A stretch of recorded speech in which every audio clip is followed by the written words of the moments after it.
The horse did not like her. That was the first thing Seraphine noticed when Lord Ashmore's fiancée arrived at Briarfen Hall. Not the woman's elegant travelling coat. Not the 3 trunks of luggage. Her footman wrestled through the front door. Not even the way the woman surveyed the entrance hall with the patient, assessing expression of someone who was already mentally replacing the curtains. No. What Seraphine noticed was Ballantyne. The grey stallion had been standing in the paddock beside the drive, as he always stood when carriages came. Ears forward, neck arched with the polite curiosity of a well-bred animal. He watched the black carriage slow to a stop. He watched the footman open the door. He watched Miss Octavia Price step down onto the gravel, smooth her gloves, and turn to survey the facade of the hall with that same measuring look. And then Ballantyne pinned his ears flat and turned his back. It was such a small thing. The kind of thing a person could easily miss, or dismiss, or choose not to mention. Seraphine chose not to mention it. She was very good by then at choosing what not to mention. She had been at Briarfen Hall for 11 weeks, engaged as a companion to Lord Ashmore's mother, Lady Ashmore. A woman of 71 who suffered from a weakness of the lungs and a strength of opinion that more than compensated for it. The position had come through a third cousin of Seraphine's late father, arranged with the quiet speed of people who understand that a young woman of good family and poor circumstances needs a solution, not a conversation about it. The Finchley conversation about it. The Finchley name was old enough that people still remembered it, which was, at this particular moment in Seraphine Finchley's life, more burden than comfort. Old enough to open certain doors, while not being recent enough to keep them open. Her father had died 3 years prior, leaving behind a library of excellent books, an entailed property that passed immediately to a male cousin she had met twice, and debts that were not spoken of in polite company, but were felt everywhere, like a draught under a door. So she had come to Briarfen Hall with a modest trunk, a letter of reference, and the particular kind of composure that is not confidence, but has learned to wear its shape. Lady Ashmore had inspected her on the first morning, with the thorough, unsentimental eye of a woman who had spent 70 years assessing people quickly and accurately. She had asked Seraphine to read aloud from the newspaper, had listened with her eyes closed, and had then said, without opening them, "You don't drop your consonants. I cannot abide companions who drop their consonants. You may stay." It was the warmest welcome Seraphine had received in some time. The hall itself was not a cheerful place in November. The moors pressed close on 3 sides, brown and enormous, and the light came in low and grey, and stayed that way until it left entirely around 4 in the afternoon. The household was well run but hushed. The staff moved quietly. The clocks kept excellent time, and Lord Ashmore, whom Seraphine had glimpsed twice at a distance, and once at close range in the library doorway before he withdrew without acknowledgement, kept almost entirely to the northern wing and the stables, and did not appear at dinner. He was not rude, she was told. He was grieving. His younger brother, Mr. Frederick Ashmore, had died the previous spring. A riding accident, fast and final and senseless, the kind that leaves no time for goodbyes or understanding, only absence. The household had reorganized itself quietly around the fact of his grief, the way water reorganizes around a stone. No one spoke of Frederick directly. No one mentioned horses in Lord Ashmore's presence unless he mentioned them first. The staff were careful. Lady Ashmore was careful. And now Seraphine was careful too, though she had never met Frederick and had no grief of her own to manage. She managed other people's instead. She read to Lady Ashmore in the mornings. She accompanied her on the short, slow walks the doctor permitted along the south garden. She sorted correspondence and wrote replies in Lady Ashmore's hand. The arthritis in her fingers made writing painful now, and she sat quietly in the evenings while the older woman dozed by the fire. And she did not speak, unless spoken to, and she kept her opinions about the curtains entirely to herself. She had been there. 6 weeks before she encountered Lord Ashmore, at close range, for the first time. She had gone to the stables, which she understood was not strictly within the scope of her duties. But she had been sent by Lady Ashmore to ask the head groom about the carriage schedule for the following week. And the head groom had not been in his usual place, near the gate. She had followed the sound of voices into the main stable corridor and found herself standing in the warm, hay-scented dark 10 feet from Lord Ashmore, who was standing very still beside a grey horse and appeared to be talking to it in a low, even voice. He did not hear her come in. She could have left. She should have left. Instead, she stood and waited, and the horse turned his great head and regarded her with one brown eye, and she looked back at him steadily. The horse took a step toward her until his nose was at the boundary of his stall, and she lifted her hand slowly, the way you learn to do when you have grown up around animals, and he pressed his muzzle into her palm. Lord Ashmore turned. He was taller than she had estimated from the distance, darker too, dark eyes, dark hair in need of cutting, a jaw that had not been shaved in at least 3 days. He was perhaps 32 or 33. He looked at her hand, still pressed it against the horse's nose, and then he looked at her face. "He doesn't usually do that," he said. "I'm sorry," Seraphine said. "I was looking for Mr. Crabbe. About the carriage. He'll be at the far end." He did not move. Ballantyne doesn't let most people touch him. He seems very gentle. He is with the right people. He was still watching her hand. Then, quietly, he was Frederick's horse. She understood then why the animal carried such stillness around him, why the stable hands moved carefully near this particular stall, why Lord Ashmore stood here in the evenings, talking in a low voice to a horse that could not answer. She understood, and she did not say anything sympathetic, because she had learned by then that sympathy, offered quickly by a near stranger, lands not as comfort, but as pressure. "I'm sorry to have interrupted," she said instead, and withdrew her hand carefully from Ballantyne's nose and went to find Mr. Crabbe. She thought about it afterward, the way his voice had shifted when he said his brother's name. The flatness of it, the way grief, when it goes on long enough, stops sounding like grief and starts sounding like fact.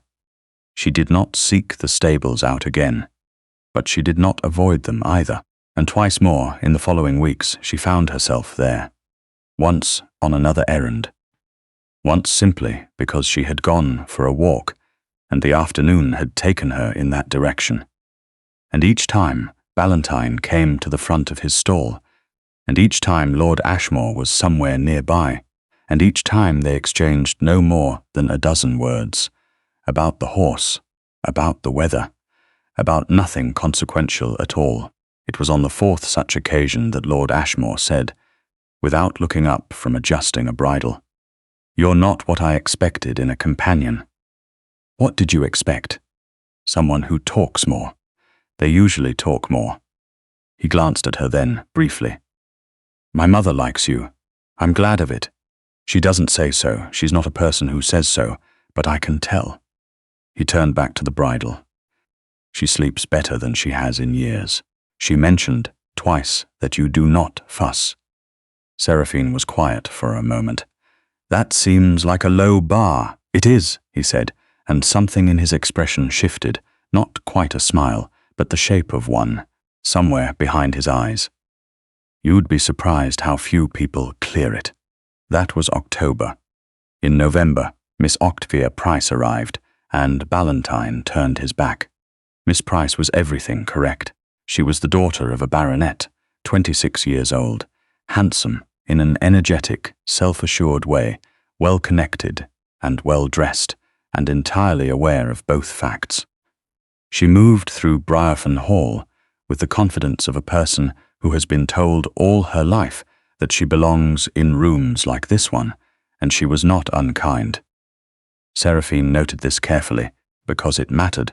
She was simply uninterested in Lady Ashmore's health, in the household's quiet routines, in the grey horse at the fence, who watched her arrival and looked away. Lady Ashmore received her in the blue sitting room with the formal courtesy of a woman who had not chosen this match, and had made her peace with not having chosen it. Lord Ashmore had come down from the northern wing for the occasion, in a coat that had been pressed, and a jaw that had been shaved, and he stood near the window while Miss Price talked about their mutual acquaintances in Edinburgh, and he said the appropriate things at the appropriate intervals. And he looked, Seraphine thought, like a man, standing in a room where all the air had been gently replaced with something that merely resembled it. Seraphine's role during this visit was to be present with Lady Ashmore and to be effectively invisible. She sat near the window and did her needlework and said nothing, and Miss Price glanced at her once with a faint, dismissive smile and then did not look at her again. 3 days into the visit, Miss Price expressed a wish to see the stables. Lord Ashmore took her himself, as propriety required. Seraphine did not go. She learned what had happened the way she learned most things in that household. Through Lady Ashmore, who had it from her maid, who had it from the second groom who had been there. Ballantyne had refused to come forward. Not aggressively, no pinned ears, no whites of the eyes. Simply absent. He had moved to the far corner of his stall and stood there with his back to the visitors. And nothing Lord Ashmore or the groom said or did had made any difference. Miss Price had laughed and said that she had never much cared for horses anyway, which was, in Briarfen Hall, not unlike saying in a church, that one had never much cared for the architecture. 2 days later, Lady Ashmore asked Seraphine to go to the stables about a carriage matter, and Seraphine went, and Ballantyne came to the front of his stall before she was halfway down the corridor. She heard the soft knock of his hooves on the straw as he moved toward her, and when she reached him, he put his head over the half-door and pressed his nose against her shoulder, which was not something he had done before. Lord Ashmore was there. He usually was, she had come to understand at this hour. "He's been unsettled," he said from further down the corridor. "He seems all right now." A pause. "Yes." He came closer, stopping a careful, formal distance away. The distance men kept when they were aware of distance. "He does." She did not look at him. She kept her attention on Ballantyne's nose, the warm weight of it against her shoulder. "Miss Price asked me yesterday," Lord Ashmore said, "whether I intended to sell him." Seraphine was quiet for a moment. "He was your brother's horse?" "Yes." "Then I imagine your answer was no." "My answer," he said, "was that I had not considered it." Another pause. "I hadn't until she asked." The question surprised me. She understood what he was not saying, that the question had told him something, that sometimes what people ask reveals more than what they answer. "That happens," she said simply. He was quiet for a long moment. Ballantyne exhaled slowly, a warm gust against the side of her neck. "I've been thinking," Lord Ashmore said, and then stopped, and Seraphine had the impression of a man standing at the edge of a thought he had not finished yet, testing the ground before committing his weight to it. "He did not finish," he said instead. "You were kind to him the first day, to Ballantyne. You didn't make a fuss of it. He didn't need a fuss." "No," he said quietly. "He didn't." And then, after another moment, "Frederick would have liked you. He liked people who understood things without needing them," explained. It was the first time in 11 weeks she had heard him speak his brother's name without that particular flattening.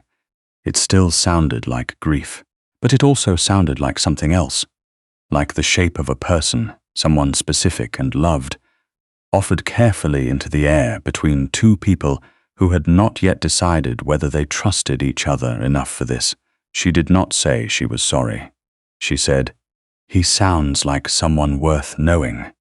Lord Ashmore turned his face away, and for a moment his jaw was tight, and then it wasn't. He was, he said. It was December before Miss Price's visit concluded, and January before the consequences of it became impossible to ignore. Lady Ashmore raised the subject on a Wednesday morning, while Seraphine was reading from a geological survey of the Highlands that the older woman found, inexplicably, soothing. "Put that down," Lady Ashmore said. "I need to say something uncomfortable, and I prefer to do it without rocks as a backdrop." She shifted in her chair, and her expression was the one she wore when she had decided on a course of action and was in the process of regretting it. "My son is forming an attachment." Seraphine put the book down. "Yes." Lady Ashmore studied her. "You are not surprised?" "No." "Is it mutual?" Seraphine was careful here, not dishonest, careful. "I have a great deal of respect for Lord Ashmore. That is not an answer to the question I asked." "No," Seraphine agreed. "It isn't." Lady Ashmore was quiet for a moment. Outside, the January wind moved across the moors with a sound like distant water. "He is to be engaged to Miss Price. It was understood between the families before he was 25. He has not been in a condition these past months to address it properly, but—" She stopped. "I had thought it was simply grief making him delay. I am no longer certain that is the whole of it." "My lady," Seraphine said, "I assure you that I have not in any way—" "I am not accusing you of anything," Lady Ashmore said sharply. "Do not be tiresome. I am telling you what I observe." Her voice softened, which was rarer and more alarming. "Seraphine." It was the first time she had used her name without the formal address before it. "You are not in an easy position. I understand that. I am not certain you do. You are good for this house. You are good for my son, in ways I had not expected to require or to value, but I have obligations. The Price connection." She stopped again. "I cannot undo what was agreed." The conversation did not go further than that, but the following week, Seraphine returned from the stables. Ballantyne, she had come to understand, had a mild swelling in his near foreleg that required daily checks, and the head groom had quietly, without instruction, begun consulting her to find Lady Ashmore's lady's maid waiting in the corridor with a letter. The letter informed Seraphine, in formal and perfectly courteous language, that her services as companion were no longer required, as Lady Ashmore's health had sufficiently improved. A generous settlement was enclosed. A reference was offered. The letter was signed by Lady Ashmore. Seraphine read it twice. She folded it. She put it in her pocket. She went and sat in her room for a considerable time, looking out the window at the moors, where the winter had stripped everything down to bone and thorn, and a long, cold sky that went on further than it seemed like skies should go. She had known. That was the worst of it. She had known something like this was coming, had felt it building like weather, and had chosen, stubbornly and perhaps stupidly, not to move out of its way. She had stayed too long in the stables, had allowed too many conversations to go on too long, to go too deep, to matter. She began to pack. She was nearly finished when the door to her room, the knock had been so brief she had almost not registered it, opened, and Lord Ashmore was there. He saw the trunk. His face changed. "Yes, from my mother," he said. "From my mother. Yes." He was quiet for a moment. He was not, she noted, wearing a coat. He had come from somewhere quickly, without stopping for one, which meant he had known about the letter before she had, or had suspected it, and had not been quick enough to prevent it. "I did not ask her to do this," he said. "I know. She believed she was." He stopped. Started again.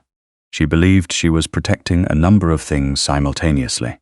She is not wrong that she is responsible for the Price arrangement. She is not wrong that my position is complicated. His voice was level, but only through effort she could see clearly.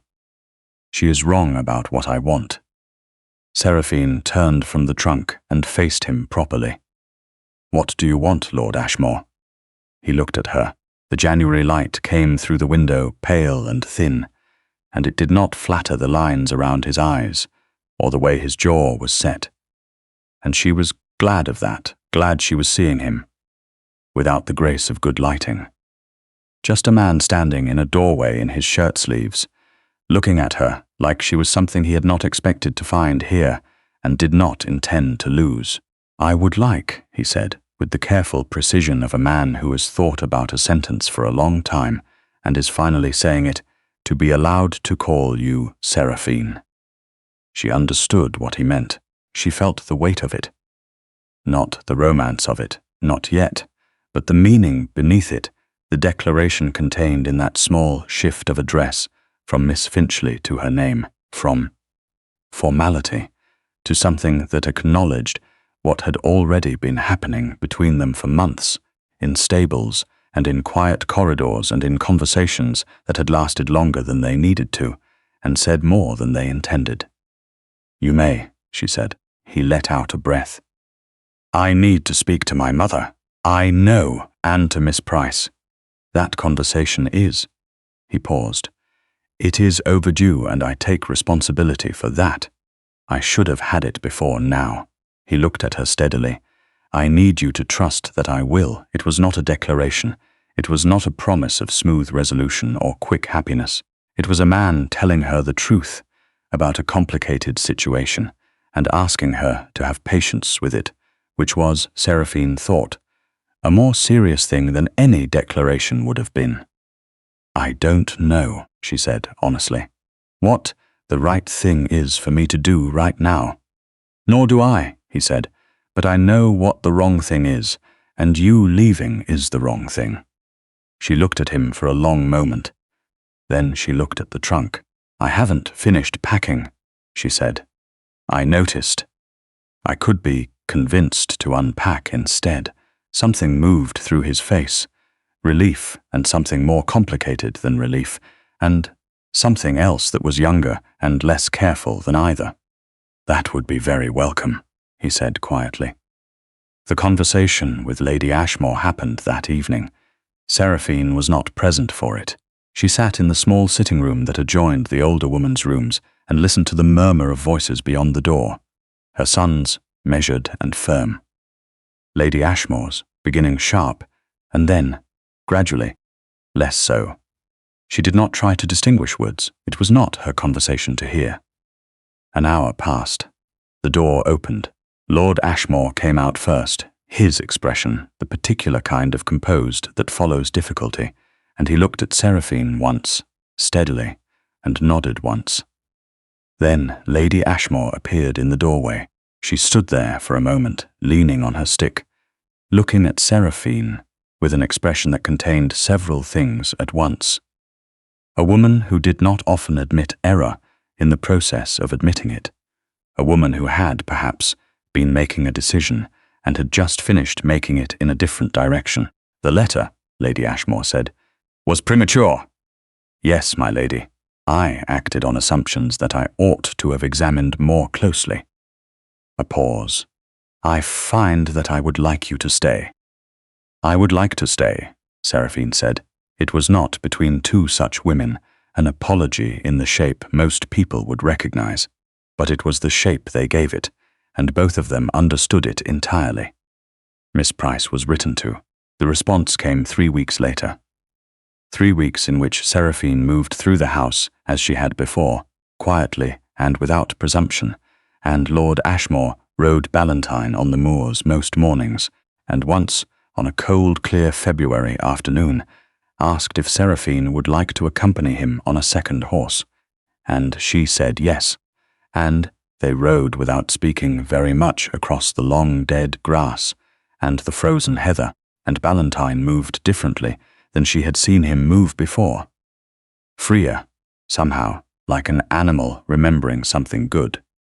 Miss Price's letter was gracious, which said more for her than the visit to Briarfen Hall had suggested. She had, she wrote, been aware for some time that Lord Ashmore's feelings had not grown as they might have, and she was not without prospects. And she wished him well, and she trusted the arrangement could be dissolved quietly, which it was. Lord Ashmore proposed to Seraphine on a morning in March, in the stables, with Ballantyne looking on from his stall with the patient, steady attention of an animal who had made his opinion known months ago and was simply waiting for the humans to catch up. He did not go down on one knee. He was standing beside her at the stall door, and he turned to face her, and he said, "I would like to ask you something, Seraphine. And I need you to know that whatever your answer is, you are not in any way obligated by your position here, or by my mother's wishes, or by anything other than what you actually want." She looked at him, this man who talked to his dead brother's horse in the dark, and shaved badly when he was distracted and had never once, not in all the months she had known him, said a single dishonest thing to her. "Ask then," she said. He asked. She said yes. Lady Ashmore, when informed, was quiet for a long moment. Then she said, in a tone that carried the particular texture of a woman who has decided not to say everything she could say, "I suppose you are not what I would have chosen, initially." "No," Seraphine agreed. "I chose wrongly, initially." Yes, another pause. "Ballantyne likes you." "He does." "He did not like Miss Price." "No." Lady Ashmore settled back in her chair. Something in her face had changed. Softened in the precise way that certain old things soften, not into weakness, but into a truer version of themselves, without the armor that years of being correct had built around her. "I have found," she said, "over 71 years, that the horse is generally right." They were married in June, in the small stone church at the edge of the village, on a morning that had decided to be beautiful almost as an afterthought, the sky opening up pale and clear after a week of grey. The church was not full. Lord Ashmore had not wanted ceremony, and Seraphine had not needed it. The people who were there were the people who mattered. Ballantyne was in the paddock when they returned, and he came to the fence as the carriage slowed, and when Seraphine stepped down in her cream dress and walked toward him, he leaned over the fence rail and pressed his nose once against her cheek. Lord Ashmore stood beside her and watched, and he did not say anything, and he did not need to. 2 years later, the roses along the south garden wall were Seraphine's. She had planted them the first autumn of their marriage, from cuttings she had propagated herself, a variety that bloomed late and lasted long, deep red, unshowy, and remarkably hardy against the cold. The garden staff had been skeptical. The roses had not been. The following spring, their daughter was placed in Seraphine's arms, in the blue hour just before dawn, and the hall was very quiet around them, and somewhere in the eastern paddock Ballantyne was moving through the grey light, and the moors were enormous, and the sky was starting, at the edge, to become morning. Lord Ashmore sat beside her, and he took his daughter's hand in his. She curled her fingers around his without opening her eyes, the absolute trust of someone who has not yet learned the world, and so does not know yet what a remarkable thing trust is. And he said nothing at all, which was exactly right. The horse had known first. He usually did.